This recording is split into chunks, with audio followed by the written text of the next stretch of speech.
I'm Kathleen. Welcome to my channel. I'm so glad you came by today.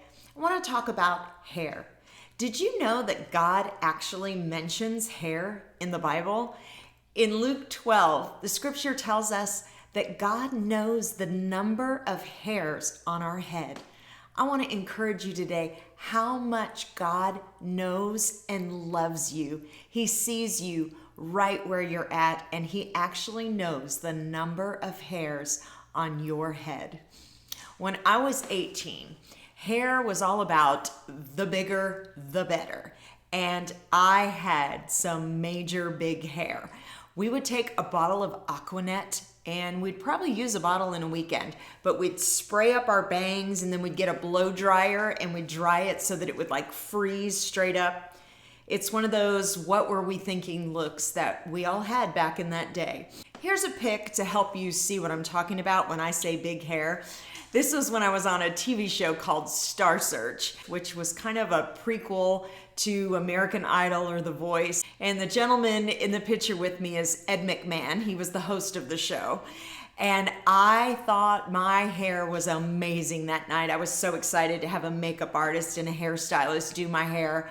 I look back on it now and I'm trying to remember how many times I had to wash my hair to get all that product out. I held on to that big hair longer than I should, but I also was a Jersey girl, so that kind of explains that.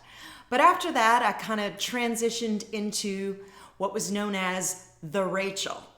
Comment below if you had the Rachel. Here's what that looked like for me, my attempt. I know all of us fell short of Jennifer Aniston's actual haircut, but we tried. I'm sharing these embarrassing pics from my past to encourage you to evaluate if maybe your hair might be stuck in a style from another decade. I know often we feel our prettiest when we're 21, and we might have locked into that look.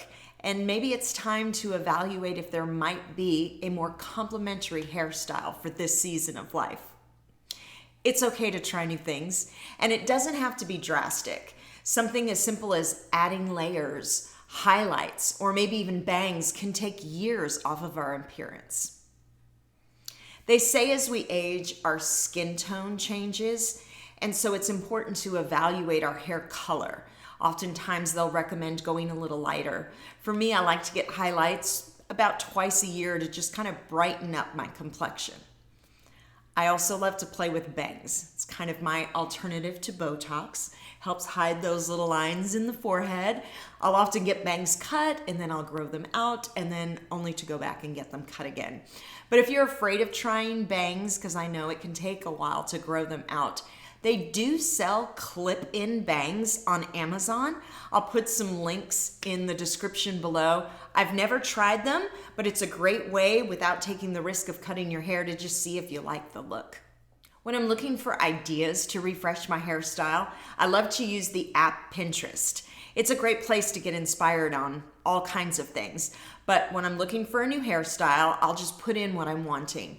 Medium, long layers with bangs, and it'll pull up options, and I'll just screenshot the ones I like and then take them to the hair salon and show them to the stylist, and they can help me assess whether that will work for my hair type or if it'll be complimentary on me.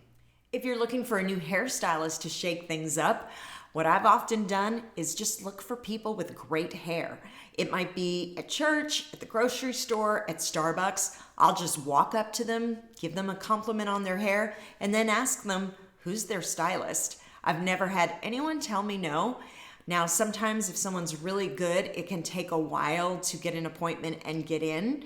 So if you're in that situation, just rock a cute hat. It can get you through a lot of bad hair days. I'm Kathleen Estes. I so appreciate you spending time with me today. If you haven't subscribed yet, please do so and tell your friends about this channel.